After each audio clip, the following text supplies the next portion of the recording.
बड़ी शांति स्वाधीनता के साथ हिंदुस्तान की स्थिति का ये पालन कर रहे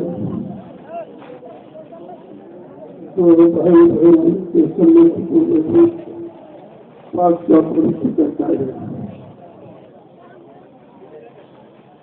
ये हिंदुस्तान की भक्ति का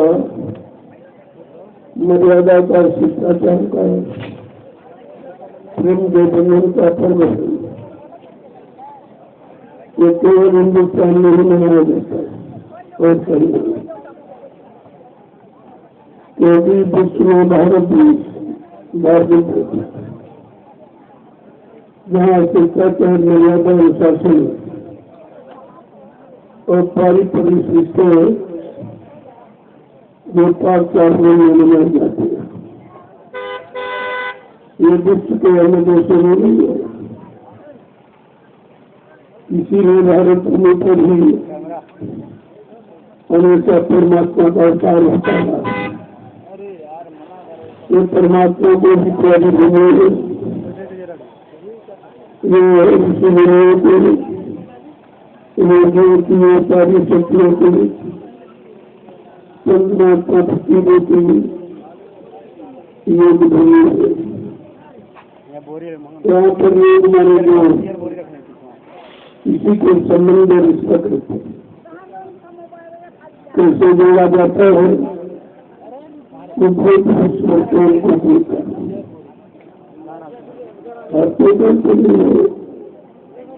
रिश्ते का मतलब बहुत ही गहरा है। इसके बाद आपको परमात्मा को सिवा कोई नहीं जानता।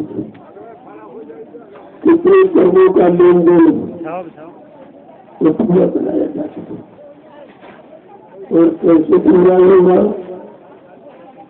तो आने शाम को नहीं मालूम। जब आप सोचने में आओगे उनके बाद गुरु बचने को सुनकर तो धीरे धीरे आपको सब चले आ जाएगा।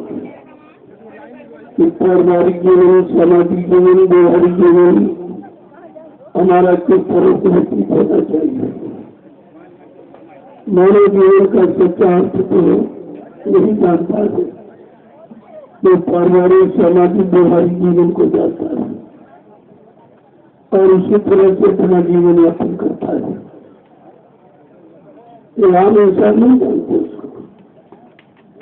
जीते तो सभी है, लेकिन कोई अपने लिए जीता है, कोई दूसरे के लिए जीता है।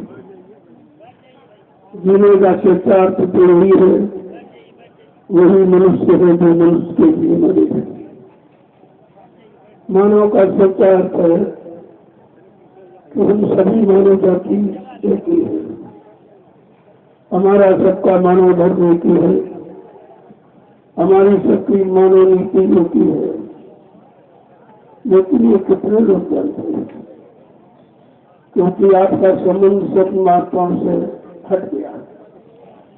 आप बहुत दूर चले गए, इसमें फंस गए।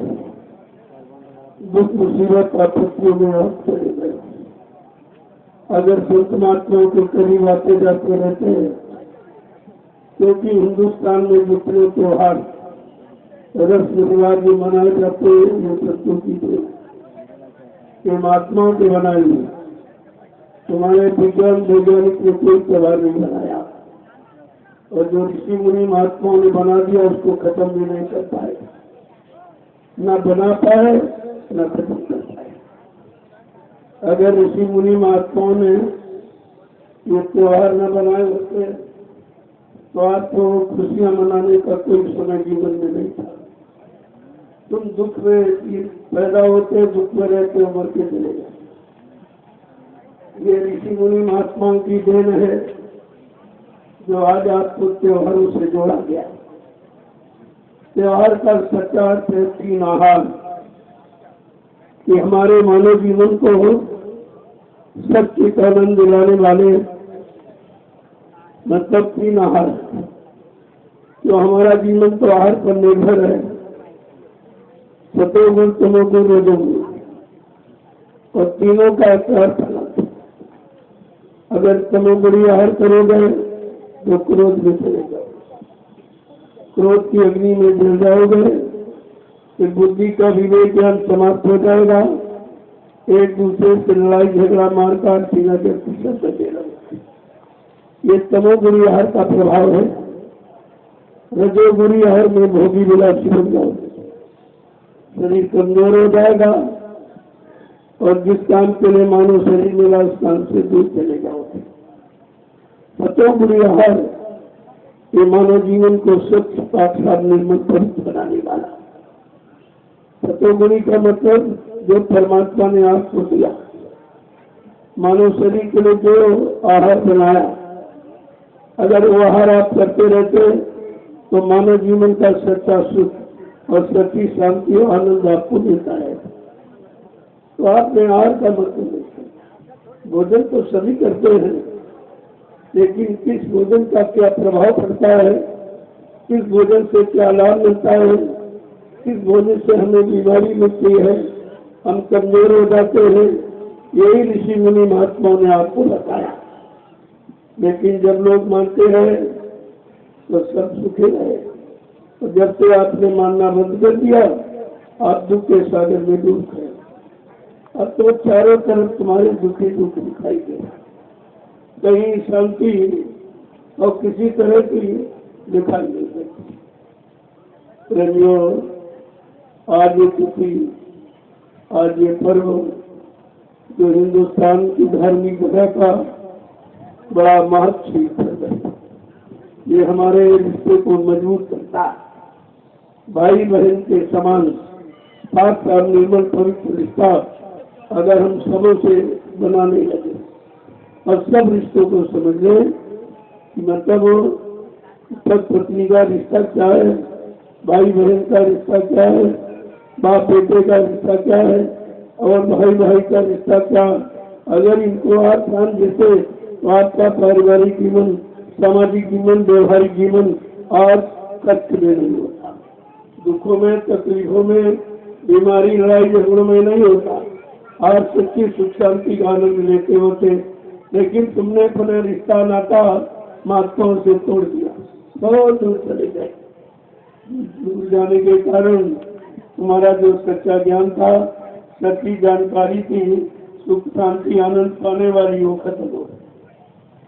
तो आज इस पर्व का महत्व केवल धागा रह गया, प्रेम का धागा नहीं, केवल धागा। और प्रेम का धागा तो महात्मा बांधते थे, वो बताते थे कि संबंध कैसा, किस तरह का होना चाहिए, संबंध के बीच में कोई त्रुटि, कोई विचारों में गंदगी नहीं आनी चाहिए, तब तो आपने संबंध जोड़ा। लेकिन संबंध खत्म, सब माने बराबर और बंधन बराबर का, बराबर का रिश्ता। अगर ये स्थिति को लोग जान जाते और स्थिति में खड़े हो जाते तो आज भारत देश सच्ची सुख शांति को प्राप्त किए होता। आपने सारे रिश्तों को छोड़ दिया। जब रिश्ते खत्म हो गए तो आपका सुख शांति खत्म हो गया। रिश्ता संबंध था कि किसका कैसा संबंध होना चाहिए, उन संबंध के बारे में संत महात्मा जानते। ये भी एक संस्कार ही था, जो संबंध है भी संस्कार है। और जितने संस्कार, 16 संस्कार हैं आपके मानव जीवन को सुख शांति में चलाने वाले, जिनमें से कुछ का वर्णन लोगों ने बताया। जैसे तो आप नहीं जान पाए, जन्म का है, इसके बाद जीवन का है, इसके बाद मृत्यु का है, तो ये तो आप तो धीरे धीरे धीरे केवल रूढ़िवादिता में तो हो, लेकिन सच्चाई, अच्छाई और मतलब यानी सच्ची जानकारी से आप दूर बैठो। रिश्तों का मतलब ही था, ये रिश्ता माने बहता, जैसे कहते आप बर्तन रिश्ता ने फूट गया। जब कोई चीज फूट जाती है तो वो सच्चाई धीरे धीरे सब निकल जाती है। आज यही हुआ कि आपके रिश्तों में फूट आ गई, बाहर में भी फूट हो गई, अंदर से भी फूट हो गई। जो सच्चाई, ईमानदारी और चरित्रता, ये सब धीरे धीरे रिश्त गया, यानी बह गया, खत्म हो गया।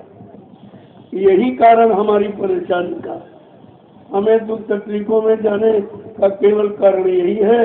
और जब तक ये संत महात्माओं के करीब आप नहीं जाओगे, उनकी सच्ची नीति को नहीं अपनाओगे, तब तक मानव सुख आपको नहीं मिलता। चाहे वो पारिवारिक जीवन का सुख हो, चाहे व्यवहारिक जीवन का सुख हो, सामाजिक जीवन का सुख हो, लेकिन सच्चा आनंद और सुख और शांति जब भी मिलेगी जब वो जानकार संत महात्मा फकीर होते, उनके करीब आप जाओ, उनकी रहनी गहनी में रहोगे, तो आपको परिवार की रहनी गहनी, समाज की रहनी गहनी, व्यवहारिक जीवन की रहनी गहनी, वो सब आपको बता देंगे कि कैसे आपको मानव जीवन जीना है, चलाना। तब ये शांति अग्नि मिलती है। न कोई पूछता है, न कोई बताने वाला है, दोनों समझ। बताने वाला कोई जानकार नहीं रहा, केवल भेद तो रह गया, लेकिन ज्ञान नहीं रहा। भेद ज्ञान नहीं होता है, ज्ञान भेद का बहुत अच्छा है।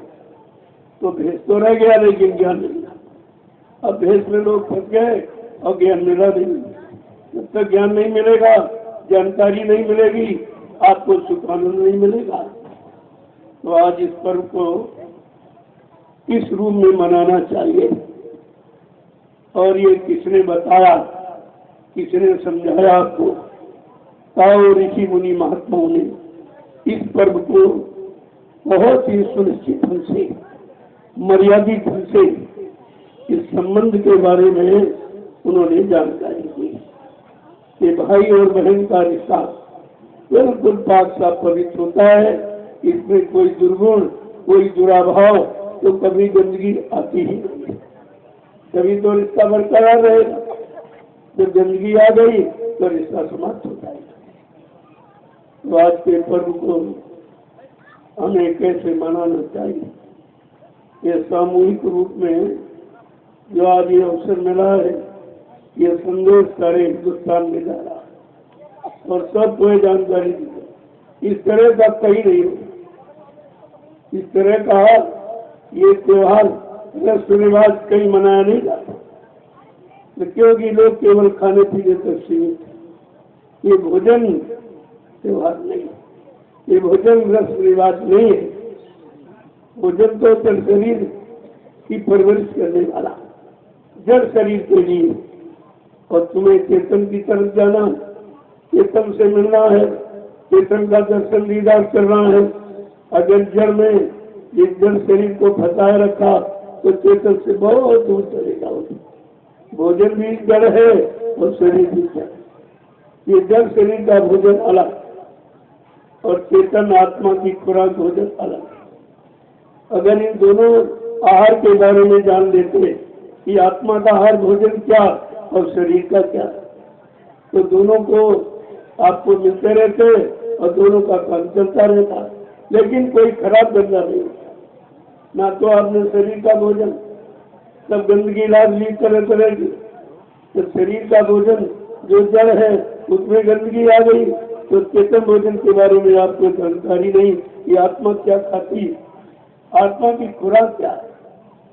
वो तो संत महात्मा जानते हैं कि शब्द आहारी सूरत, शब्द का आहार करने वाली सूरत माने जीवात्मा को हो चाहे सूरत को, आत्मा को एक ही बात है, रूह को एक ही।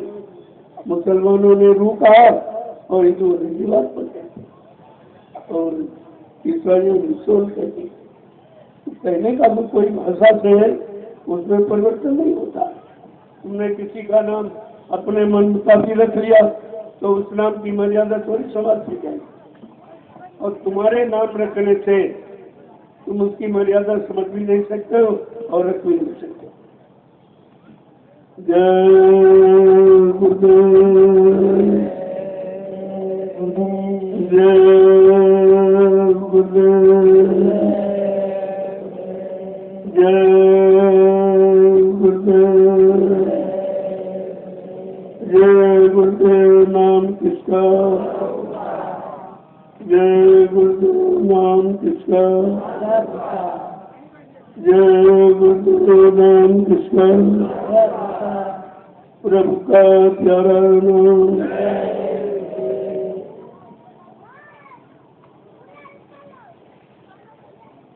समृद्धाचा दयालु पूज्य स्वामी जी महाराज आज के हिंदुस्तान की धरती का पावन पर्व संगठित रूप से मनाने के लिए आए हुए देश के कोने कोने से, तमाम प्रांतों से, जिलों से, ग्रामीण शहरी यंत्रों से आए तो पर्व की मर्यादा को पहले समझो। जब तक नहीं समझोगे तो पर्व तो आते जाते रहेंगे और तुम भी आते जाते रहोगे। लेकिन इस आने जाने में जिसने समझ लिया, अपना काम बना लिया, आना जाना तो है, लेकिन एक बार चले जाओ फिर कभी ना हो, वो आना जाना सत्य है।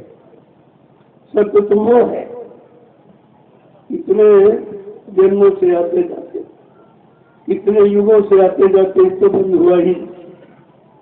लेकिन महापुरुषों ने कहा ये तो आना जाना आपका बहुत दिनों का, अगर महात्माओं की बात मान लो तो आ गए हो, तो ऐसा चले जाओ फिर कभी ना हो, कभी आना ही न सके इस दुख के सागर में, क्योंकि यहाँ दुखी दुख नानक दुखिया सब संसारा, सुखिया वही जो गुरु नाम आधारा। जिसने गुरु के द्वारा दिए नाम को अपने जीवन का आधार बनाया वही सुखी है, बाकी सब दुखी है। सब दुख के सागर में वो खा रहे बेचारे, और जानकारी भी नहीं मिल पा रही। कोई जानकार आया नहीं तो सागर के गोत्र से आपको बता देता, और आया तो आप उसको समझ नहीं पाए। एक तो कोई आया ही नहीं, और जो आया उसको आप पहचान नहीं पाए, अपना बना नहीं पाए। इसलिए उसके आने का मतलब क्या हुआ? जिस काम के लिए आया और जिसके लिए आया और वही नहीं समझ पाए और वही अपना काम नहीं बना पाए, तो उसके आने का मतलब क्या हुआ? लेकिन जो काम करने आया है वो तो अपना काम करके ही जाएगा। तुम्हारे मानने न मानने पर उसका काम बंद नहीं होगा। मान जाओगे लाभ उठाओगे, नहीं मानोगे परेशानी में रह जाओगे। लेकिन वो अपना काम करेगा, क्योंकि उसका लक्ष्य, उसका निशाना एक ही है कि काम की पूर्ति। कि जब तक काम नहीं हो जाएगा तब तो मानव शरीर को छोड़ के नहीं जाऊंगा। उसके लिए कितनी परेशानी, कष्ट, मुसीबत, आपत्तियां क्यों न झेलनी पड़े, क्योंकि जब कोई काम करना होता है तो परेशानियां तो आती है।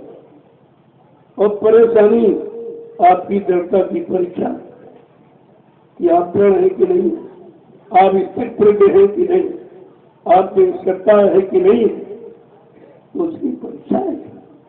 ये परीक्षा का ही समय चल रहा है। या गुरु में कितने दृढ़, गुरु की मान्यता, गुरु का सम्मान और गुरु के उपदेशों को अपने जीवन में लेना, उतारना, उसके समान बनना, ये परीक्षा ही तो है। अब एक परीक्षा में कितने उत्तीर्ण होंगे और कितने फेल हो जाएंगे तो आपके सामने दिखाई देगा, कितने उत्तीर्ण कितने फेल। ये कोई जरूरी नहीं कि 24 घंटे पास रहता तो उत्तीर्ण ही हो जाए। वो तो लेने की बात, समझने की बात और समझ कर करने की बात। जब ये चीज आपके अंदर आ जाएगी तो कितनी दूर आप चले जाओ, लेकिन उसके यहाँ दूरी नहीं है। उसकी इतनी लंबी डोर है, उसी डोर से बांधे रखता है।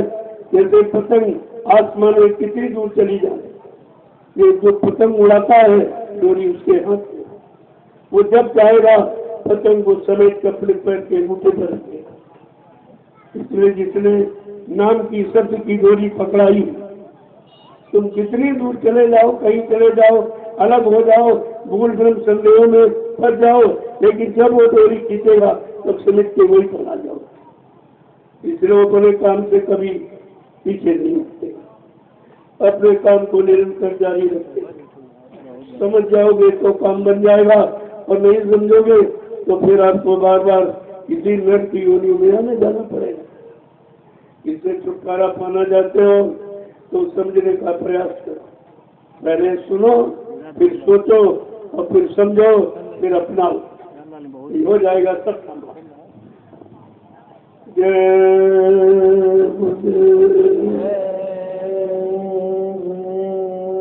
जैसे अपने समाज की रक्षा, देश की रक्षा का भार राजा पर, परिवार की रक्षा का भार पिता पर होता है। इसी तरह आत्माओं की रक्षा का भार समय के सद्गुरु पर होता है। वो डोरी उनके यहाँ पे, उनके सिवा यहाँ कोई रक्षा नहीं कर सकता। किसी को मालूम नहीं है और किसी को रक्षा करने की विधि और तौर तरीका कुछ नहीं, तो वो कैसे करे? यही तो आपको सोचना चाहिए। तो आज हम अपने समृद्ध मधु को, अपने जीवन की रक्षा और हिफाजत की डोर उनको सौंप। अगर आप सोच देते तो तुमको क्या करना? जीव तुम मत करना फिक्री, लेकिन सौंप दे भली बुरी सिगरी। अगर सब तुमने सौंप दिया, न अच्छा रखा, न बुरा, न बात कुछ नहीं, तो फिर घाट जगह की क्या करे जब सिर बोझ न हो। तो तुम्हारे सिर पर कोई कर्मों का बोझ नहीं रहेगा तो कोई तुम्हारा क्या कर सकता? काल क्या कर सकता? काल तो कर्म करते थे बोझे के कारण तुमको पकड़े बैठे जाने नहीं दे रहा, और जब सदगुरु कर्म करते के बोझे से तुम्हें खाली कर दे फिर छोड़ लोगे, और उनके कर्म करके उतारने की विधि कोई नहीं है। यहाँ किसी ज्ञानी ध्यानी वैज्ञानिक को नहीं मालूम, कोई ऋषि मुनि योगियों को सारी शक्तियों को भी नहीं मालूम कि कर्म करके का निपटारा कैसे करेंगे। वो अपनी निजी व्यवस्था है, तो उन्होंने उसका आधार रखा सेवा, तो भी परमात्मा सेवा तो सभी लोग करते हो। परिवार में बाल बच्चों की सेवा करते हो, यानी मतलब समाज की सेवा करते हो, देश की सेवा करते हो, लेकिन तुमने कभी अपनी सूरत की सेवा, जीवात्मक सेवा कभी की है? जिसका मूलाधार है ये आधार शरीर उसी का, जिस दिन निकल जाएगी शरीर का आधार समाप्त हो जाए। ये शरीर किसी काम नहीं है, कोई काम आप नहीं कर सकते, कोई इससे संबंध नहीं जोड़ सकता, सब तोड़ने के लिए तैयार है। तो आधार क्या है? तुमने कहा रोटी सब्जी आधार, रुपया पैसा आधार, कपड़े लत्ते आधार, रिश्ते नाते आधार, ये झूठ है। यही आपकी अज्ञानता है। इस शरीर का मूल आधार है जीवात्मा, जिसके निकल जाने के बाद ये शरीर बिल्कुल बेकार हो जाए, कोई काम नहीं। यही परमात्मा आपको बताने आए कि तुम्हारी जीवात्मा इस शरीर का आधार है, जिसको तुमको किसी ने बताया ही नहीं, तो उनको जानकारी नहीं थी, या उनको ये राज रहस्य खोलने का अधिकार नहीं। कोई बात तो जरूर नहीं कि इतने आए ऋषि मुनि आए, योगी आए, और सारी शक्तियां, यानी कोई इतनी भरमार नहीं आने जाने वालों की, लेकिन ये बात किसी ने क्यों नहीं बताई कि मानव जीवन और मानव शरीर का आधार केवल जीवात्मा है।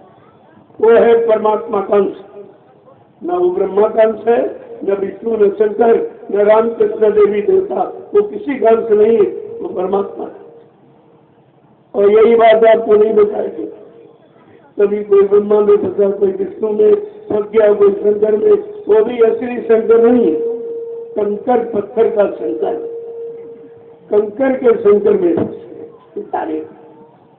अरे शंकर कोई आदमी का नाम थोड़ी, वो तो शक्ति है, शिव शक्ति है, वो शक्ति है। शक्ति का नाम समझाने मतलब कोई रख लिया जाता है, वैसे शक्ति का कोई आकार नहीं है। आपकी ये शक्ति है आर्टिफिशियल बिजली, किसी ने देखी कैसी?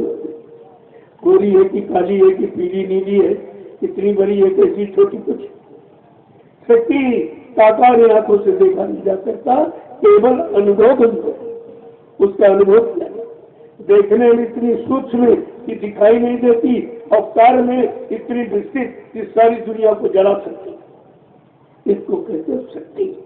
जब आर्टिफिशियल शक्ति की इतनी बड़ी ताकत इस सारी दुनिया को जला सकती है, तो प्रेमियों नाम की शक्ति, नाम की चिंगारी, उसमें कितनी ताकत होगी। वो तुम्हारे अनंत जन्मों के पापों के ढेर को जला सकती है, लेकिन जानकारी होगी तब। ऐसे बिना सत्संग बच्चों के, बिना संत महापुरुषों के ये जानकारी किसी को नहीं। जिनको भगवान के तो उनको भी जानकारी, राम को न कृष्ण को ये जानकारी, इसलिए उनको भी मृत्यु का भय सताया। वो भी मृत्यु के गोद में गए, वो काल ने उनको छोड़ा नहीं, वो भी मृत्यु से परे नहीं हुए। जब वो नहीं हुए तो उनके मानने वाले बेचारे वो कहते, अगर उनसे काम हो गया होता तो कलयुग में संत महापुरुषों को आने की क्या जरूरत है। जब किसी ने तुम्हारा काम नहीं किया, तुम्हारी जीवात्मा का जागरण किसी ने किया नहीं, और जीवात्मा को इस मानव शरीर के मानी मतलब दो आंखों के मध्य भाग जहाँ पर बैठी वहां से किसी ने निकालकर उधर ले जाए, पहुंचाया नहीं कर। तब कहते लाख दया कोमल की संता, सब संतों के हृदय में दया उठी। उन्होंने अपना सत्यलोक मंडल छोड़कर मृत्युलोक मंडल में हम सब जीवात्माओं को लेने जगाने के लिए आ गए। इस काम के लिए अगर इन शक्तियों से काम हो गया होता तो कलयुग में उनको आने की जरूरत नहीं। यह सच्चा प्रमाण, सच्ची जानकारी न ऋषि मुनियों ने किया, न योगियों ब्रह्मचारियों ने, न अवतारी शक्तियों ने, न ज्ञानी विज्ञानी, बस इतना ही तो आए। और इन्होंने कोई अपना काम नहीं कर पाया, तो जीवों का काम कैसे करते। आवाज तो प्रश्न उठा है जीवात्मा को जगाने और परमात्मा से मिलाने का। ये बड़ा गूढ़ राज है, ये अंतर्वेदी, ये प्रश्न है, ये अंतर्मुखी बहिर्मुखी प्रश्न है। और इसका उपचार का मतलब यानी भी अंतर्वेदी, बाहर में नहीं। बाहर में शरीर इंद्रियों से करने वाले कर्म आप जानते हो, और उन कर्मों से जीवात्मा का कोई संबंध नहीं। तुम्हारे शरीर इंद्रियों के द्वारा किए गए कर्मों से जीवात्मा नहीं जुड़ी और न जुड़ी। वो आत्मिक कर्म अलग। संत महात्माओं से आत्मिक कर्म को बताने के लिए आए। तुमने शरीर इंद्रियों से कितनी पूजा पाठ की, कितने तीर्थ किए, हवन जब तब ये गंगा स्नान किया, लेकिन आत्मा का काम नहीं हुआ, क्योंकि आत्मा का काम इससे होता नहीं। जब शरीर इंद्रियों से किया तो शरीर इंद्रियों को लाभ मिल गया। क्या मिल गया? राज पाठ, धन दौलत, मान सम्मान, सामान और पद पत्री बाल बच्चे, ये मिल गया। इसको मिल गए, लेकिन वो नहीं मिला जो मिलना चाहिए, वो नहीं मिला। मानव शरीर इनको पाने के लिए नहीं मिला, मानव शरीर परमात्मा की प्राप्ति के लिए मिला। तो मिला नहीं, क्योंकि परमात्मा की प्राप्ति संत महात्मा ही करा सकते, बाकी ये काम किसी जरूरत नहीं। ये त्योहार इसी की यादगार था कि हमारा संबंध किस तरह होना चाहिए। जैसे बहन भाई था, वो पवित्र संबंध होता है, उसमें कोई नहीं, कोई किसी तरह का बुरा भाव, कोई गंदगी नहीं आती। इसी तरह से अगर हम संबंध करना सीख जाते हैं, संत महात्माओं से अपना संबंध जोड़ लेते, तो आपका काम हो जाता। लेकिन आपने कुछ किया ही नहीं। जय गुरु। आज अवसर मिला है, हम अपने सच्चे सद्गुरु को, सच्चे गुरु, गुरु माने ज्ञान, गुरु ज्ञान का स्वरूप होता है। ये पंचभौतिक तत्वों से शरीर का नहीं होता। ज्ञान का स्वरूप ज्ञान का भंडार होता है, और ज्ञान ही गुरु का रूप है। ये हार मांस पुतने वाला रूप नहीं, वो तो आपके सामने लाया गया क्योंकि आप इसी रूप को जान सकते हैं। उस असली रूप को तो नहीं आप पहचान सकते, जो उनका सतरूप है, ज्ञान रूप है, उसको तो आप नहीं पहचान सकते। हाँ, कोई नहीं आंखों से नहीं देखा जाए। ये आंखें तो संसार के जड़ पदार्थ, जड़ सामान को देखने वाली, इन आंखों से चेतन जीवात्मा को नहीं देखा जाता। और ये कान भी जड़ा बात को सुनते जो मिट जाती है, लेकिन जो चेतन आ रहा, चेतन देश से आ रही जीवात्माओं को चेतन देश पहुंचाने के लिए, वो तो इन कानों से नहीं सुनेगी, वो जीवात्मा के दिव्य कान से सुन जाती। इसीलिए महात्मा आए तो तुमको दोनों कानों की जानकारी, इस शरीर में दो कान, जीवात्मा में शरीर में दो आंखें, जीवात्मा में एक आंख, शरीर में दो नाक के सुराख, जीवात्मा में एक। ये तीनों चीजें बाहर भी है अंदर, लेकिन दोनों का अंतर बहुत बड़ा है, दोनों का काम अलग है।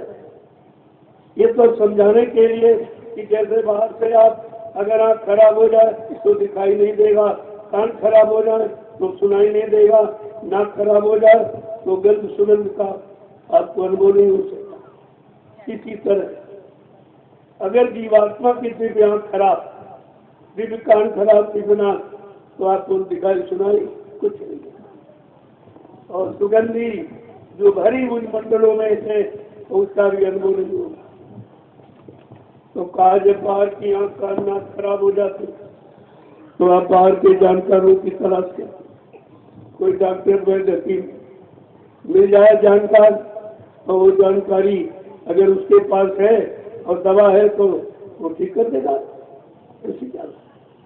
इसी तरह तुमने जीवात्मा का आँख कान नाक जो मुद्दतों से खराब, आज से नहीं कितने सचुक देता तो अपन निकलते, उसके बारे में तो आपने कभी सोचा भी नहीं कि भाई हमारी जीवात्मा की आँख खराब हो गई, कान खराब हो गया, नाक खराब हो गई, यार इसका कोई जानकार है कि नहीं, चलो उसकी तलाश की जाए। तो गोस्वामी जी महाराज हमारे इन सजीवों की अटक भटक मिटाने के लिए गोस्वामी महाराज ने रामचरित मानस की रचना की और संपूर्ण जानकारी कि जीवात्मा का आँख कान नाक खोलने वाला कौन, जो आपको किसी ने नहीं बताया। 4 वेद 6 7 18 पुराणों में भी कुछ वो भी नहीं बता पाई, और गीता भागवत पुराण वो भी नहीं बता। तब संतों को आना पड़ा, उन्होंने ये बताया कि उसके जानकार यही पर, लेकिन तुमने उनको पहचाना। कौन से जानकार है कि सतगुरु पर दे बचन विश्वासा और संयम ना विषय की आशा। खासकर गुरु की पैद में जाए, उनके बचनों पर आपको विश्वास हो जाए और विषय वासनाओं की कोई इच्छा न रहे, तो ये काम आपका हो सकता। इतनी शर्तें हैं तो आपका काम हो सकता। लेकिन यहाँ तो विषय वासनाओं की एकदम बाहर आ गई नदी में कि कोई पूरी नहीं वही दूसरी आ गई, दूसरी पूरी नहीं तीसरी आ गई। इस तरह विषय वासनाओं की उमंगों तरंगों की तो बात है। अब उसी बार में याद डूब रहे हो, गोते लगा रहे हो और समझ भी नहीं पा रहे हो ये वासनाएं हमको डुबा रही, हमें गोते लगवा रही, ना निकाल पा रही है, ना कोई सुख आनंद का अनुभव करा पा रहे, लेकिन समझ नहीं पा रहा कि ये बेचारा समझ नहीं पा रहा। अगर समझ जाते तो महात्माओं संतों को आने की क्या जरूरत, वो इसी को समझाने के लिए और आपको ये सब देने के लिए, करा के नहीं देने आए। करके तो तुम पा ही नहीं सकते, लेकिन करने के लिए इसने कहा कि ताकि तुम खराब न होने पाओ। जब करने में लग जाओगे तो उधर से हट जाओगे। लाभ तो वो देंगे, करा देंगे, पहुंचा देंगे, मिला देंगे, लेकिन आपको लगा के रखेंगे ताकि आप फिर उन्हीं बुरे कर्मों में न जाने पाओ, तुम्हारा मन उस बुरी सोच में न जाने पावे, इसलिए आधार बना दिया। कहा भाई निमिष मात्र, ये भी जोड़ दिया। निमिष मात्र तुम बैठो तो घाट पर बैठकर हाजिरी तो दो, इंतजार तो करो दयाती बाढ़ का। जैसे जो समुद्र नहाने जाते वो द्वार भाटे का इंतजार करते, नदी में तो समुद्र में तो कोई नहीं नहाए, डूब जाएगा अथाह है। तो द्वार भाटे ये जो लहर आती है उस लहर का इंतजार करते, लहरा जो इंतजार करते हैं लहर आई और लहरा के चली गई, जो इंतजार नहीं करते बेचारे बातें छोड़ करते। इसीलिए कहा इंतजारी करना सीखो, इंतजारी करना सीखो। इंतजारी ही परिवर्तन की भूमिका है, और बिना इंतजारी करे किसी ने आप परिवर्तन कर ही नहीं पाया। तो हमें आपको भी इंतजारी करना, मैं सबको नहीं बताता भाई इंतजारी करो, लेकिन ये सब जल्दबाजी है, जल्दबाजी में तो कोई काम होगा नहीं, और तुम उस काम करने के काबिल भी नहीं, तुम्हारे शरीर में उस शक्ति नहीं है, मन में टिकाव ठहराव नहीं है, और इंद्रियों में संयम नहीं है, त्याग वैराग्य नहीं है, और ब्रह्मचर्य का पालन नहीं, तो तुम्हारे से इंतजारी भी नहीं होती, तुम्हारे से कोई काम नहीं। इतना काम करूं तुम अब की, फिर आगे की सद्बुद्ध जाने। इतना काम शरीर इंद्रियों से आपको करना पड़ेगा, क्योंकि आपने शरीर पाया और इंद्रियों को आपने गलत जगह लगाया, भोगों में लगा दिया, और भोगों ने तुम्हारे शरीर को निचोड़ दिया, सारी शक्ति निचोड़ दी, कुछ नहीं पता। अब तुम कहते हो परिवर्तन करते, कोई कह रहा हम सचिव ले जाएंगे, कोई कह रहा हमको ये अधिकार मिल गया, वो अधिकार तुम्हें हमसे क्यों पूछते हो, करके दिखा दो। हमारे पास तो मैं तो कोई जल्दबाजी का काम करता नहीं, मैं तो इंतजारी कर रहा हूँ, और आप सबको इंतजारी करने के लिए कह रहा हूँ कि भाई आप भी इंतजारी करिए। समय के पहले और भाग से ज्यादा ये कभी मिलता ही, आप कितनी जल्दबाजी कर डालो लेकिन नहीं। हमारे पास बहुत लोग आते, आज भी आए तो चलो कह रहे सचिव ले मिले, हम कब मना करें, हम कोई मना थोड़ी कर सकते, लेकिन पहले कलयुग से निकलना जानते हो कि सचिव ले आओगे। जो तुम कर रहे हो या कह रहे हो, ये सोच रहे हो, ये सब सचिव का नहीं, कलयुग का। अभी तुम कलयुग में डूबे हो, उससे निकले नहीं, केवल सचिव की बात कर रहे हो। सचिव जब आ जाएगा, कहा बच्चा निकल कचूमर जाएगा, ऐसे नहीं आएगा, तुम्हारा कचूमर निकल जाएगा। अभी कलयुग गया नहीं, सचिव आया नहीं, लेकिन आपसे कहा गया था कि सचिव आएगा, कलयुग जाएगा, और अब कहा जा रहा कि कलयुग जा रहा है और सचिव आ रहा है। अब उसने अपनी जगह छोड़ दी, अब जाने की तैयारी में, अब जाने की तैयारी में तो क्या क्या कैसे कैसे काम करेगा। जैसे चिराग की अंतिम लौ बड़ी तेज होती है, इसी तरह ये कलयुग की अंतिम बहुत खराब है।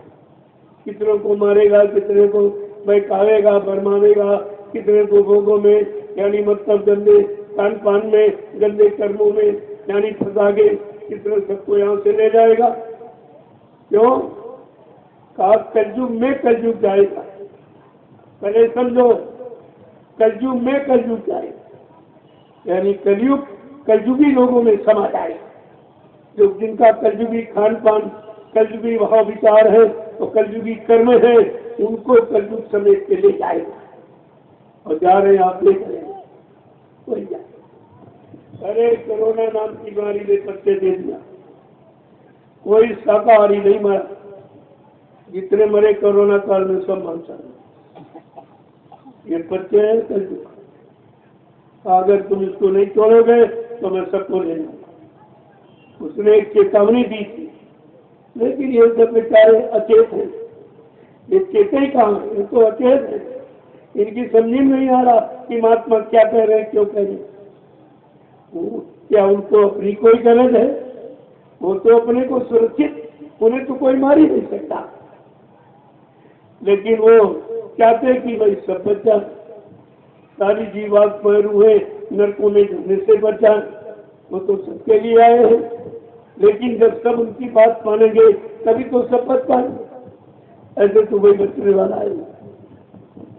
तो कहा जब तुम बच नहीं पा रहे, कोई बचाने वाला नहीं है, कोई समझाने वाला नहीं है, कोई ठिकाने जगाने वाला नहीं है, कोई रक्षा हिफाजत करने वाला नहीं है, तो कम से कम अपनी जिम्मेवारी जीवन की किसी को सोचो।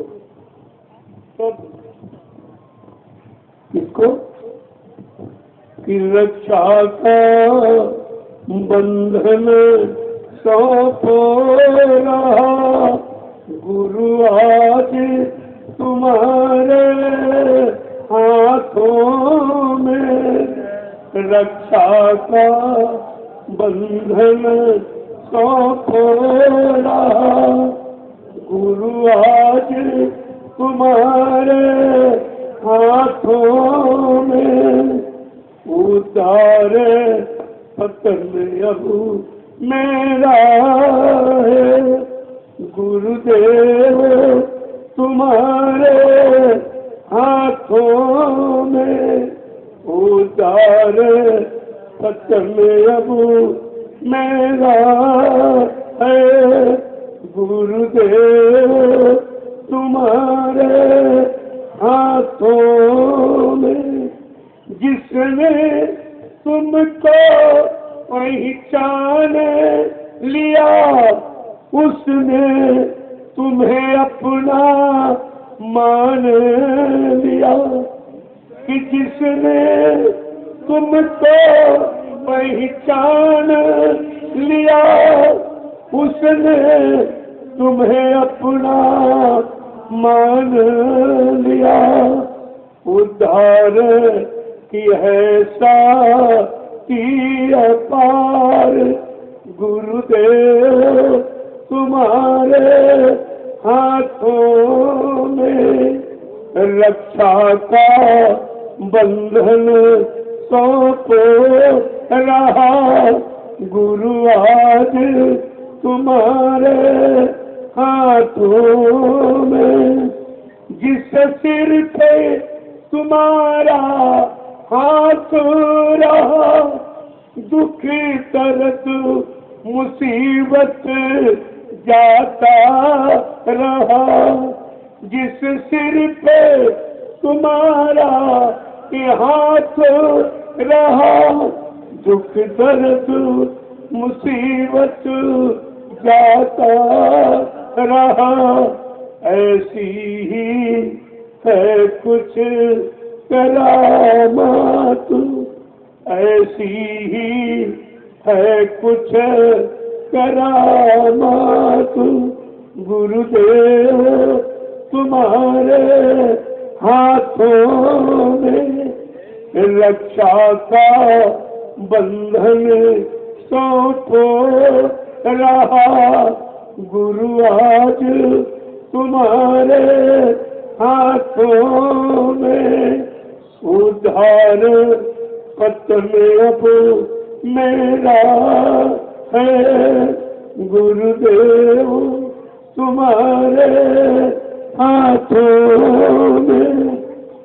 देखिए किस तरह जब इस तरह से अपने आप को आत्मसमर्पित करते, आत्मसमर्पण यानी कंप्लीट सरेंडर, जब अपने आप को कर दोगे तो तुमको कुछ नहीं करना, फिर वो करने वाला जाने कि उसे कैसे करना है, कौन सा मलहम लगाना है, किस तरह से सफाई धुलाई करना, ये उसका काम आपका। लेकिन आप सो भी नहीं पाते तो अपना ही तो करते, आत्मसमर्पण जब अर्जुन नहीं कर पाया, भगवान कितना समझाए, बार बार समझा रहे, समझाने में और चिताने में आक्रोश में गीता का चेन, समझाते समझाते गीता लिख, लेकिन उसकी समझ नहीं आई, क्योंकि जब अहंकार जन्म ले लेता है तो कुछ नहीं समझ में देता, सारी पहचान से बहुत दूर कर देता है। अर्जुन के अंदर अहंकार था कि महाभारत मैंने लड़ा, गांधी धनुष मैंने चलाया, तर्कस से बाण मैंने निकाले, इनको मारा उनको मारा उनको मारा। कृष्ण कहते नहीं, तूने किसी को नहीं मारा। बस मुझे शंका हो गई कि कितना झूठ बोल रहे कि मैंने बाण चलाए, इनको इनको मारा, कहते तुमने मारा नहीं। कहते नहीं, मेरी दया ने बाण चलाया, मेरी दया ने मारा, मेरी दया ने तुझको सुरक्षित रखा।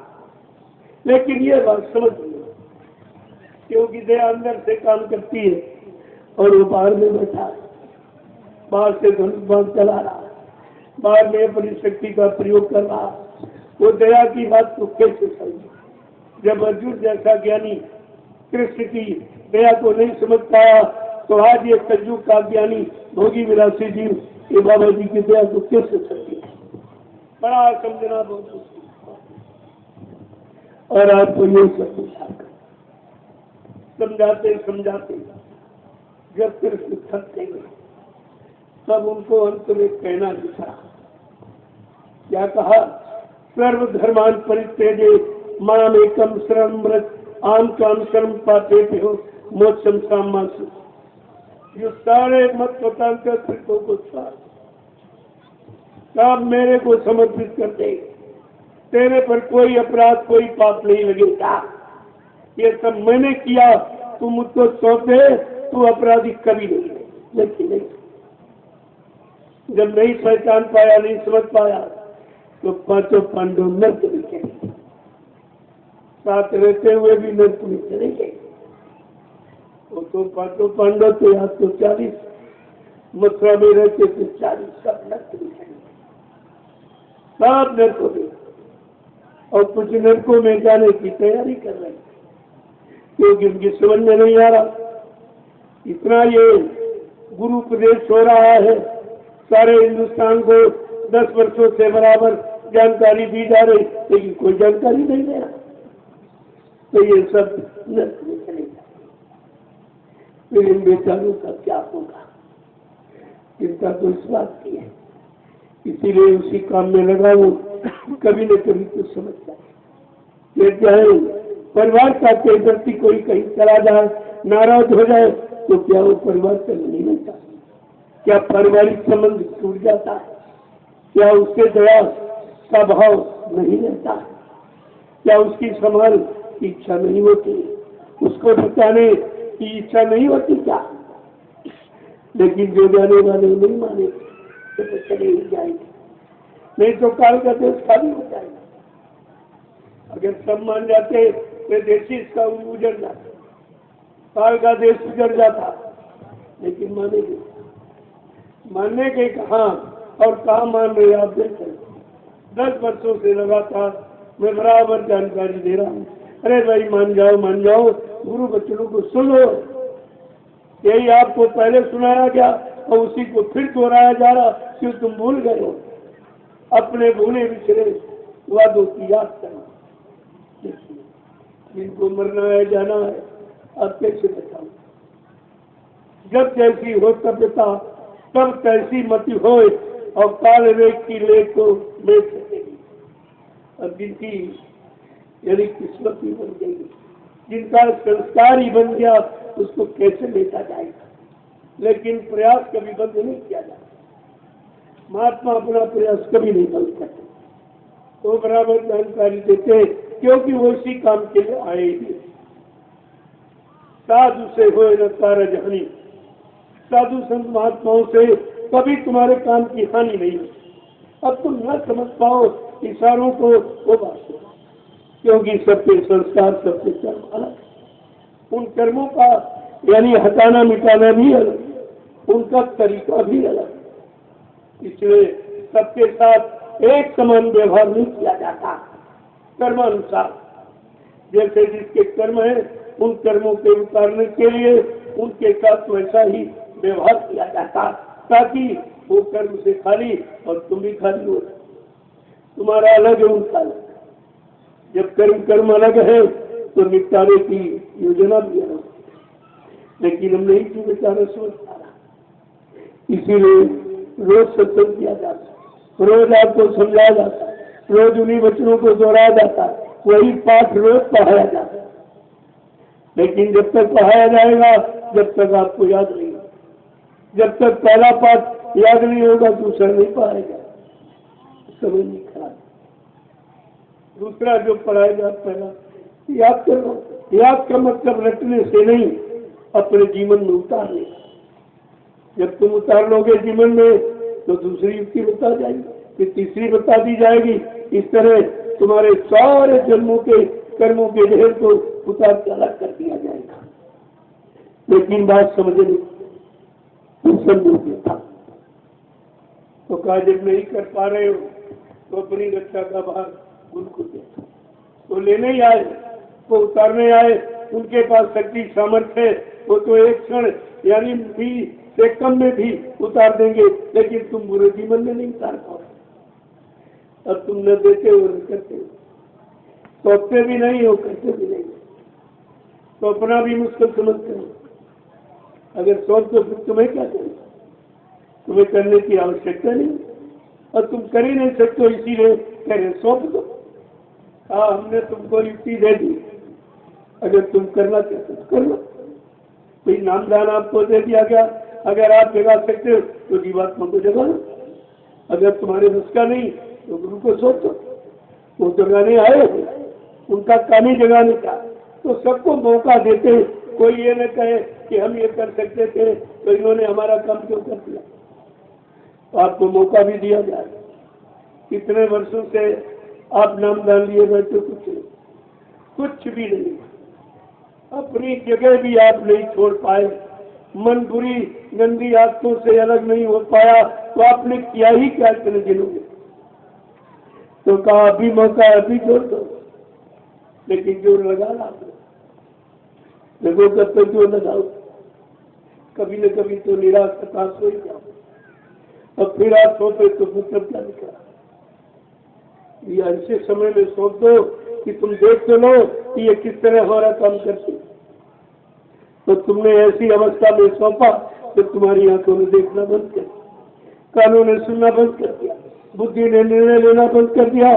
तब आप यानी चेते, तो चेतना से मतलब क्या है। समय के पहले जागो, समय के पहले चेतो, अपना काम बना लो। ये है बुद्धिमान के लक्षण, वो बुद्धिमान माना जाए। कि रक्षा का बंधन सौंपू रहा, गुरु आज तुम्हारे हाथों में, उतार पतन अब मेरा है, गुरुदेव तुम्हारे हाथों में। जिसने तुमको पहचान लिया, उसने तुम्हें अपना मान लिया, उद्धार की है साथी अपार, गुरुदेव तुम्हारे हाथों में। जिस सिर पे तुम्हारा ये हाथ रहा, दुख दर्द मुसीबत जाता रहा। जिस सिर पे आपने हाथ रख दिया गया था, उसके सारे दुख तकलीफ मुसीबत चले गए। कब जिसने विश्वास किया, जिसने परम हस्त समझा, जिसने चमड़े का हाथ समझा, उसको कुछ नहीं, वो बरद हंसते, जिससे परत उसी का बोझा हल्का हो गया। कि जैसे सिर पे तुम्हारा हाथ रहा, दुख दर्द मुसीबत जाता रहा। ऐसी ही है कुछ करामात, गुरुदेव तुम्हारे हाथों में। रक्षा का बंधन सौंप रहा, गुरु आज तुम्हारे हाथों में। इस नैया के मल्लाह तुम्हीं, मुझ पतितों के अल्लाह तुम्हीं। इस नैया के पत मल्लाह तुम्हीं, मुझे पतितों के अल्लाह तुम्हीं। मझधार हमारे हाथों में, पतवार तुम्हारे हाथों में। मझधार हमारे हाथों में है, पतवार तुम्हारे हाथों में। रक्षा का बंधन सौंप रहा गुरु आज तुम्हारे हाथों में। हम में तुम में है फर्क यही, हम में तुम में है फर्क यही। हम नर है तुम नारायण हो, हम में तुम में है फर्क यही। हम नर है तुम नारायण हो। वो कितनी बड़ी बात है। महापुरुषों ने समझाने में, कहने में, इशारों में कमी नहीं रखी। कितना भी जल्दी हो, अनपढ़ हो, वो भी समझ जाएगा कि किस काम के लिए आए हैं, कौन सी शक्ति का भंडार लेके आए। हम में तुम में है फर्क यही, हम नर है तुम नारायण हो। हम है संसार के हाथों में, संसार तुम्हारे हाथों में। हम है संसार के हाथों में, ये संसार तुम्हारे हाथों में। कि जब जब पृथ्वी पर आए हो भक्तों, इत कष्ट उठाए हो। कि जब जब पृथ्वी पर आए हो जीवो, इत कष्ट उठाए। आप जब से पहली पृथ्वी पर आए जीवों के कष्टों को दूर करने के लिए, पर जीवों ने तुम्हें पहचान नहीं पाया। तुम जिनके लिए आए हो वही नहीं पहचान पाए, जिनका काम करने के लिए आए हो वही नहीं काम करा पाए। कितनी बड़ी कहते हैं कि जब जब पृथ्वी पर आए हो भक्तों हित कष्ट उठाए हो। हम शरण आपकी आए, उद्धार तुम्हारे हाथों में। हम शरण आपकी आए, सब लाज तुम्हारे हाथों में। रक्षा का बंधन सौंप रहा गुरु आज तुम्हारे हाथों में। उद्धार पतन अब मेरा है, गुरुदेव तुम्हारे हाथों में। जय गुरुदेव, जय गुरुदेव, जय गुरुदेव। जय गुरुदेव नाम किसका, जय गुरुदेव नाम किसका, प्रभु का प्यारा नाम। जय गुरुदेव। अब इस रसोईवाद को आगे नहीं बढ़ाऊंगा, प्रसंग तो शाम को होगा, वो समय निश्चित है। ये तो मैं आप सबका दर्शन करने आ गया। याद पुण्य पावन के सब प्रेमियों का दर्शन करो। और ये बच्चा का बंधन तुम्हारा कौन स्वीकार करेगा, कौन तुम्हारी रक्षा हिफाजत करेगा, उसकी ईश्वर की जानकारी आपको। इसलिए मैं प्रेम समय के लिए बताया हूँ। अब आप लोग रक्षा सूत्र ले लीजिए। मैं आपका रक्षा सूत्र लेके आया तो सर्वण कहा गया।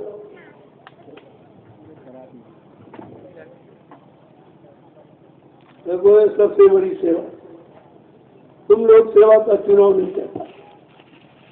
ऐसी सेवा चुननी चाहिए जो अनंत काल तक चले, कभी खत्म नहीं होती, कभी नष्ट नहीं होती, कोई चुरा नहीं सकता, कोई लेना चाहिए। आप सेवा का चुनाव नहीं कर पाते। आज जो आश्रमों का निर्माण हो रहा, ये ऐसी अलौकिक सेवा है जो कभी समाप्त नहीं।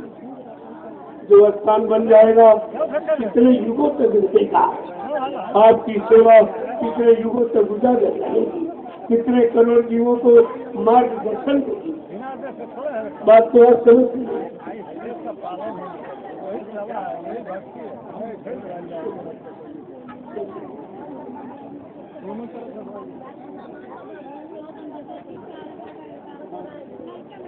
देखो यार, अच्छा सूत्र मैंने स्पर्श कर दिया है, इसमें आशीर्वाद कर दिया। अब इसको आप ले लीजिए। और ये पुस्तक पर चंदन, ये चंदन तिला, ये जरूर, क्योंकि ये बंधन है जीवात्मा। ये जीवात्मा के स्थान पर ये चिन्ह क्यों लगाया जा रहा है? ये जानकारी है कि इसका काम हो रहा, इसके काम का ये बंधन, ये शरीरों का नहीं बंधन, ये आत्मा का।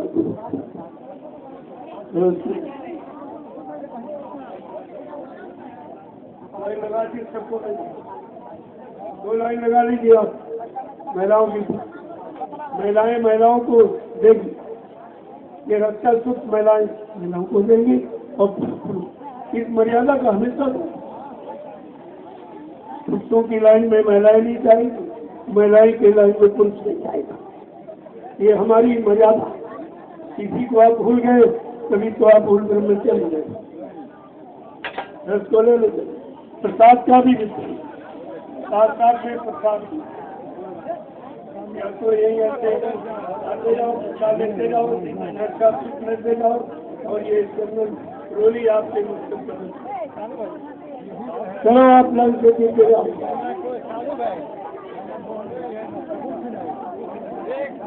महिलाओं को चंदन तिलक लगाएंगे, रक्षा सूत्र प्रसाद, और पुरुष एक दूसरे में नहीं।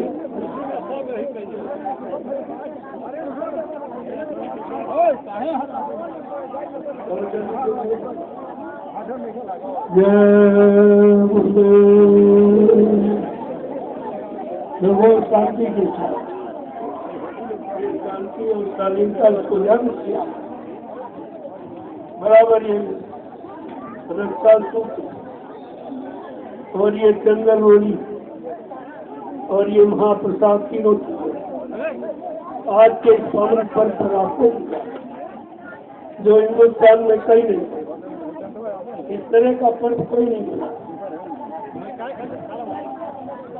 चलो जल्दी से जब उसको ले लीजिए।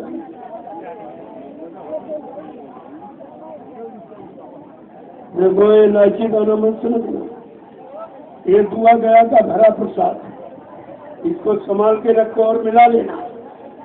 और अपने घर में हमेशा जब कोई आपत्ति मुसीबत आ जाए, कहीं से कोई मदद मिलती दिखाई न दे, तब आप इसका प्रयोग करके देखो, आपको पता चल जाएगा कि सच्चाई किसमें जड़ में है या चेतन, ये समझ में कभी आपकी आएगा। आज तक आपने जनता का प्रसाद खाया, चेतन का प्रसाद किसी ने दिया ही नहीं। अन्ना चेतन प्रसाद के बारे में आपको किसी ने बताया तो ये ले लीजिए, प्रसाद ले लीजिए, चंद्रलोली मस्तक पर आपके लगा दी जाएगी। और मतलब ये बंधन, ये लोली का बंधन संबंध, ये जीवात्मा यहाँ पर बैठी है, उसका संबंध गुरु के और कोई नहीं करा तो समझ लीजिए आप। चलो इसको ले लो, जल्दी फिर शुरू करो। चलो 2-3 लोग हो जाओ जल्दी से, और 2 जल्दी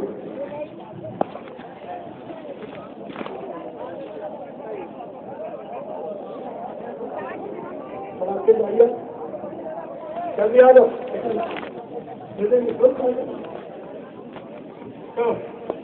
लेकिन इनको समय भी चला जाएगा, तब तक सत्संग का समय आ जाएगा।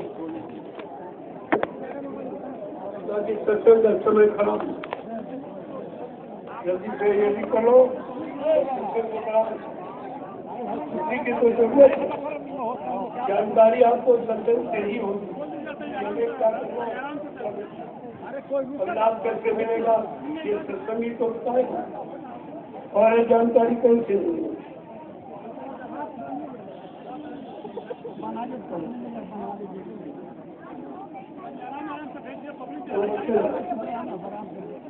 आगे बढ़ते तो आज की सेवा जो आप दे रहे हैं सब उधर और विचारों में जो आश्रमों का निर्माण हुआ उसी में लगे। एक तीसरा नया आश्रम दयाल आश्रम के नाम से जो हरदोई जिले अपने नैमिषारण्य सतपुर धाम से 5-7 किलोमीटर की गोमती के उस पार सतपुर धाम आश्रम और इस पार दयाल आश्रम, लेकिन ये हरदोई में पड़ता है।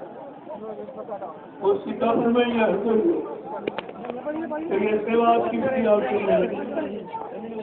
आज तक जितनी आपने सेवाएं दी, 1 रुपया 2 रुपया 10, 20, 50, 100, 1000 जो भी आपने दिया तो सब उसी जमीन में तुम्हारे सामने लगा है, तुम्हारे काम के लिए लगा। हमको नहीं चाहिए, हम क्या करेंगे? हमको नहीं चाहिए, ना हम रखते हैं, ना हमारे पास एक पैसा है, क्योंकि मैंने समित बना दिया, समित का रजिस्ट्रेशन करा दिया, उसमें आपका खाता खुला, पहले उसी में जाएगा, फिर उससे निकाल कर आपकी ये सेवा में लग जाएगा। तो आप किसी शंका में मत, और तो कहीं कुछ हो नहीं रहा, लेकिन यहाँ को जबकि इतनी सेवा पहले लोगों ने दी है मथुरा में, उसका कोई हिसाब नहीं दिया। आपने पूछा नहीं कि भाई 60 साल की सेवाएं कहाँ चली गई। 21 जुलाई 1992 के 2018 जो प्रेमियों ने बाबा जी के हाथ में बताया, उससे बता दो। और अब जो दे रहे हो इससे पूछो, अब आप कहाँ लगा रहे? सब फूक और निष्पत्ति, सत्संग बनाने में निष्पत्ति, सत्संग बंद कराओ, सत्संग का बंद कराओ, इसमें निष्पत्ति में कर्मचारी अधिकारियों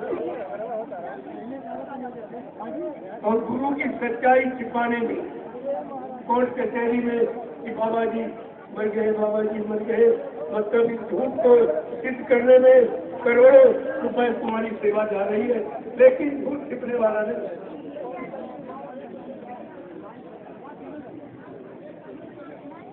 देखो प्रेमी जो भी दे रहे हैं, ये सब आपके सामने है, ये सब आपका दयाल आश्रम में लगे। तो दयाल आश्रम अभी 20 दिन पहले किया, कोई ज्यादा नहीं, 15-20 दिन हुए कुछ जमीन। और अभी एक 15 अगस्त का कार्यक्रम जिसमें बोलो बहुत भीड़ हो गया। तो जब परिवार बड़ा है तो व्यवस्था उसके लिए एक आश्रम से काम नहीं करता। इसलिए इन आश्रमों का निर्माण किया जाए प्रेमियों के लिए। मैंने कोई अपने लिए ना अपने नाम 1 इंच मैंने जमीन, न 1 पैसा मेरा कोई मतदानी बैंक बैलेंस, मेरा कोई खाता ही नहीं। कभी ये काम हमें नहीं करना। हम जिस काम के लिए आए हैं और जो जिस काम का आदेश शुरू ने दिया, मैं उसी काम को कर रहा हूँ। अपनी इच्छा से मैं कोई काम नहीं, उनकी प्रेरणा और उनकी इच्छा, उनकी दया, ये काम हो रहा है। बिना दया के उनकी तो पता नहीं हिल सकता। तो हम आपके पहले आप समझ लीजिए, और मैंने हिंदुस्तान में किसी को किसी से 1 रुपया कभी नहीं, न पहले मांगा न आज मांगा। तो वो प्रेमी श्रद्धा, ये इनकी श्रद्धा है। श्रद्धा आस्था को कोई खतरा नहीं सकता, कोई खत्म नहीं कर सकता। अब इनकी श्रद्धा है, और श्रद्धा जब इतनी, तो हम अपनी श्रद्धा कैसे खत्म कर दूँ?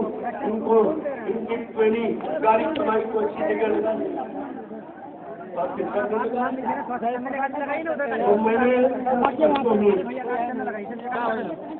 किसी भी पार्टी मेंबर से न मैंने गुरु बनने की बात कही है, न संत न भगवान ने सरकार ने का मैंने प्रयोग लेना किया, मैंने कभी कहा। और मैंने तो यह कहा कि हमारा कोई फोटो उसकी जरूरत नहीं है। आपको जिनकी जरूरत है वो आपकी समझ में खुद ही आ जाए। न मेरा कोई स्वार्थ लालच, न मेरी कोई इच्छा। हाँ, ये है कि गुरु का काम हो जाए और प्रेमियों के लिए व्यवस्था बन जाए। इसके अलावा मेरा कोई उद्देश्य नहीं। जय गुरुदेव। प्रेम से बोलो, बोलना होगा अभी से बोलो। दुख दर्द हरेंगे, सब कष्ट मिटेंगे, सुख शांति भी देंगे। सबके दाता, सबके मालिक, प्रेम से बोलो। ये नाम नहीं इंसान का, ये काम नहीं इंसान का। इस बात को बच्चे देते सतयुग कौन लाएंगे, कलयुग को कौन भगाएंगे, विश्व में शांति कौन लाएंगे, जन जन को प्रेम कौन सिखाएंगे। ये भी याद रखिए आप, कोई कितना कुछ कहे लेकिन ये काम किसी को इसने आवाज लगाई है, आवाज को पूरा करने वाला वही दूसरा भी, दूसरा एक काम कर ही नहीं। मैंने उससे भी कहना कि आप पूछिए कि तुम्हारे वक्त का काम नहीं, तुम अपना सुधार, अपनी जीवात्मा का कल्याण नहीं कर सकते हो, तुम विश्व का कल्याण, देश का कल्याण, समाज का कल्याण कैसे करो? ये तुम्हारे बस की बात नहीं।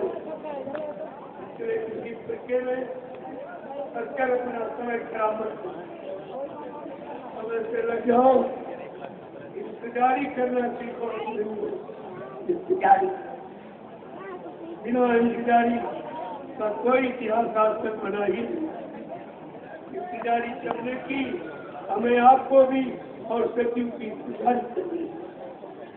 जय गुरुदेव। वैसे इसे समझने के लिए अपने आप को आप अपने आप को समझिए कि तुम 24 घंटे में कितनी बार सचिव और सचिव में जाते, कितनी बार कलयु सचिव में जाते। पहले अपने को झांको, तुम्हारी समझ में खुद आ जाएगा कि सचिव कैसे आएगा, कब आएगा, किन किस परिस्थितियों होगी। ऐसे तुम्हारे कहने के नाम से कुछ होने वाला नहीं। तुम झूठा प्रचार करोगे वो माने जाओगे। महापुरुषों की नकल मत करो, ये बहुत मारे जाओगे। उधर थाड़ी मार लगाएगी। इसलिए बड़ी जगह बैठ करके महापुरुषों की आवाज का इंतजार करें। तो उन्होंने समय से आवाज लगाई, उसका इंतजार किया। जय गुरुदेव।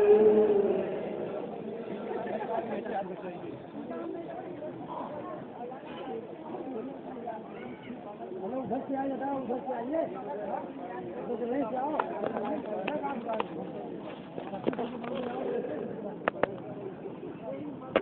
चलो प्रवीण जी से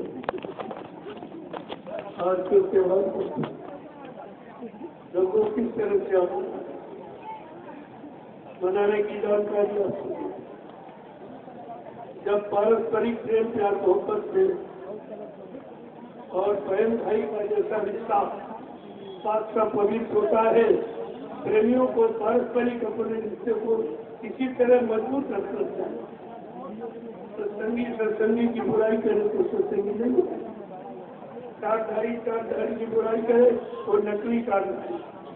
इन दो बातों को बड़ा बना है। ये गुरु का अनमोल वचन है, जिसे आप हमें आपको याद रखना चाहिए कि हमारे आपके लिए गुरु क्या क्या कहा, क्या क्या समझाया।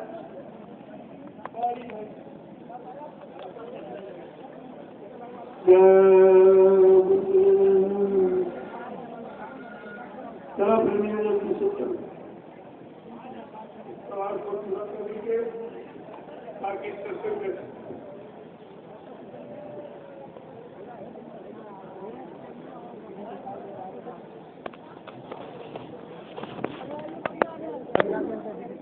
प्रसाद भी मिल जाएगा। आपके मस्तक पर होनी चाहिए। ये तीनों का यही तो होना चाहिए। सेवा का मस्तक न करवाट को अपने काम लग रहा है तो उसको दोस्तों को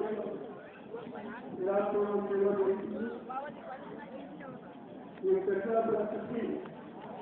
आज तो खड़े से होता और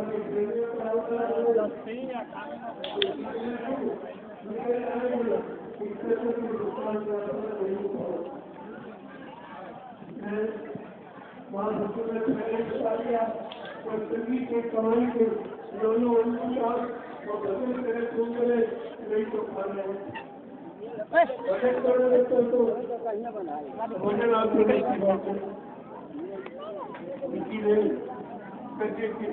के लिए ये परमार्थी सेवा का विधान बना के आपके सामने निकाला। ये है परमार्थी सेवा जो निर्माण कार्य तो एक ही आते वो भी पूरे देश के प्रेमियों के सहयोग से बना। इन लोगों ने कुछ नहीं किया, वो तो पहले ही प्रेमियों ने बना तैयार, वो तो पहले से बना। और अब ये जब उस मंदिर को इन्होंने खराब कर दिया, गंदा कर दिया, तरह तरह गंदे खान पान करने लगे, गंदे कर्म होने लगे और गुरु की मर्यादा, दादा गुरु की मर्यादा ही खत्म कर दी। तब मुझे मजबूर होकर इन 3 आश्रमों का निर्माण करना था। इन 10 वर्षों में 3 आश्रमों का निर्माण। अब उधर क्या 10 वर्षों में हुआ, जो था वो भी सब और सब यानी घूस और रिश्वत की जांच। उनका दर्शन बंद कराओ और फिर घूस रिश्वत खर्च करो और बाबा जी मर गए, ये मतलब यानी प्रमाणित होता है।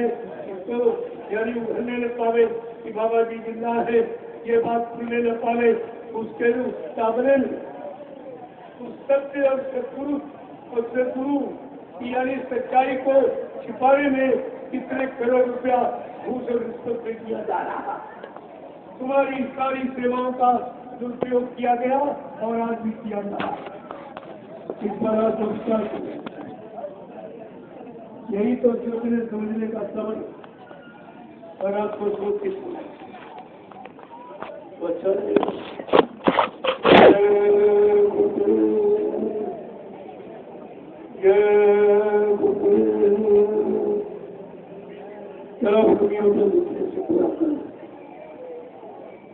ये संकल्प है, क्योंकि आगे दूरदर्शी खड़ी है।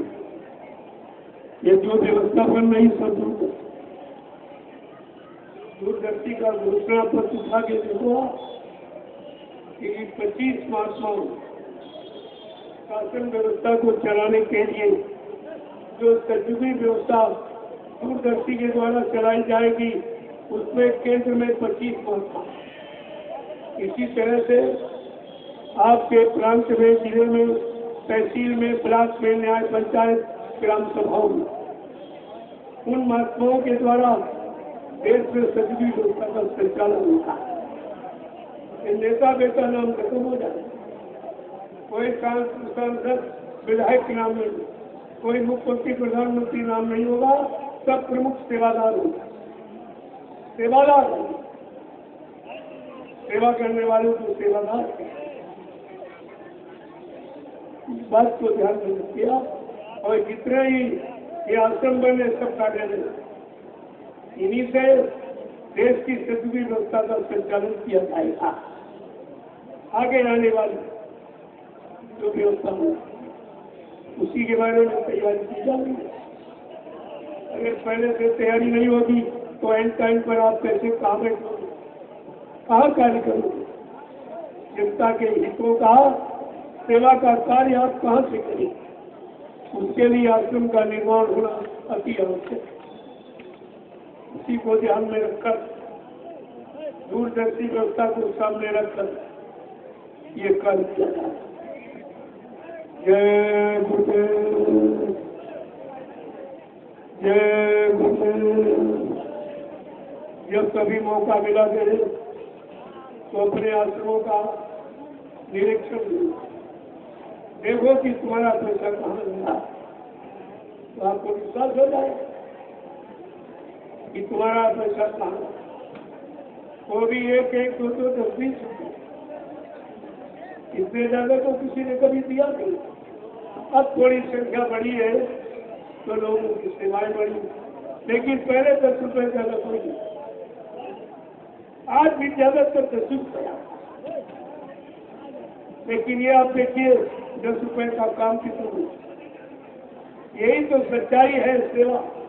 सेवा की सच्चाई का प्रमाण आपके सामने कि प्रेमियों की जो सच्चे भाव से अरे सरकार की पूरी भली, अगर सरकार सेवा भाव से 1 रुपये दिया तो नंबर 2 की 2 लाख उसके बराबर, 2 लाख रुपये के बराबर 1 रुपया है। तो आपको ये सब ध्यान देना चाहिए। और ये सब एक एक पाई आपकी ऐसे धर्मार्थ कार्य में लगाई जा रही, जो आगे आने वाले समय में करोड़ों लोग इसका लाभ उठाएंगे। इसी को कहते हैं परमात्मा सेवा। तुम्हारे काम आए जब तक तुम रहो, तुम्हारे जाने के बाद तुम्हारी सेवा से जो व्यवस्थाएं बन जाएंगी, करोड़ों लोग लाभ उठाएंगे। ये लाभ तुम्हारे खाते में आएगा। ये कितना बड़ा बेनिफिट आप देंगे। जय गुरुदेव।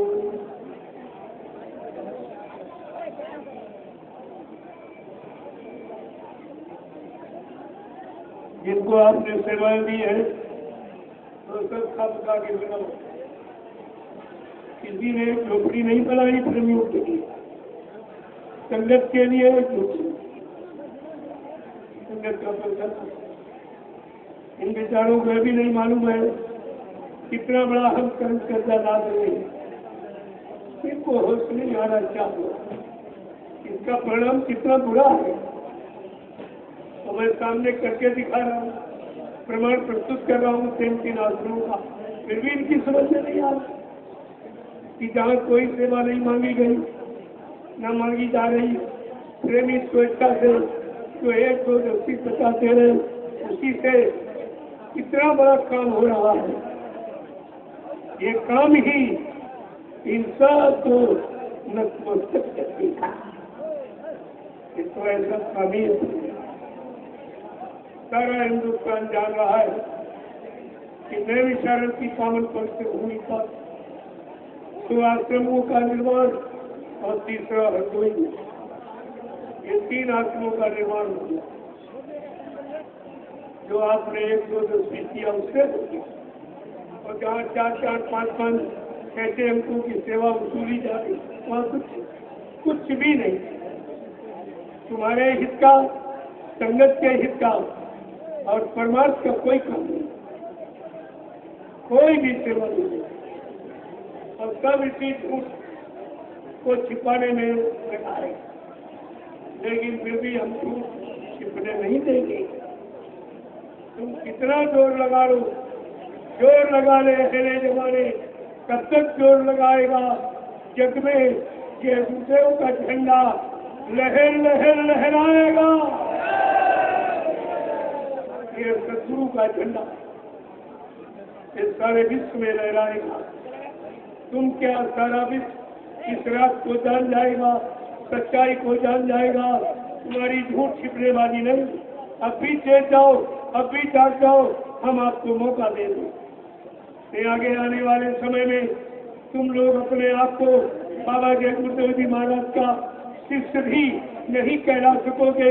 तुमने शिष्य बनने की भी अधिकार खो दिया। ये भी अधिकार आपने खो। तो भी आपके लिए मैं प्रार्थना करता हूँ कि आप जाग जाओ, उसकी बात करो। अपने गुरु को बदनाम मत करो। अपने गुरु को झूठ बोलने वाला, वादा खिलाफी करने वाला, दगेबाजी करने वाला सिद्ध मत करो। ये सत्य कभी छिपता नहीं और सत्य कभी पराजित होता नहीं। ये बात आपको ध्यान में खुद रखनी चाहिए।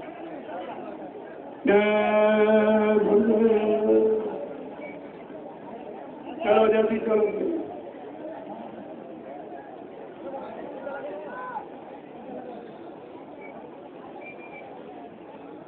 देखो, मैंने इसीलिए समिति का गठन किया।